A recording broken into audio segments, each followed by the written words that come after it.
الناس اللي بتخسر 25 و50 مليون عشان يبقوا اعضاء في مجلس الشعب، انا هسألكوا سؤال واحد والله ما في غيره. بالله عليك، انت هتخسر 50 مليون عشان خاطري انا؟ انت هتخسر 50 مليون عشان ترعى مصالحي انا؟ بالله عليك، انت هتخسر ال 50 مليون عشاني؟ انا عايزك تجاوب. بتقول ايه؟ بتقول اه، ودين انك كذاب.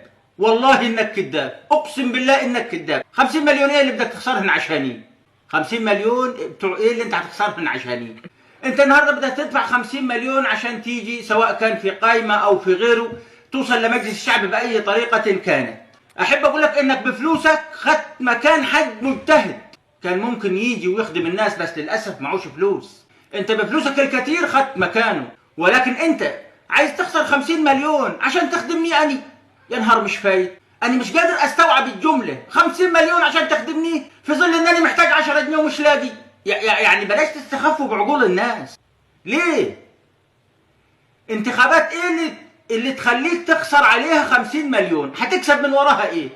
فيها ايه عشان تخسر 50 مليون من جيتك؟ هتجيب من وراها ايه؟ فيها سبوبة احنا ما نعرفهاش؟ فيها لقمة عيش يعني؟ مستنين الرد. اختار صح، خليك انت التغيير.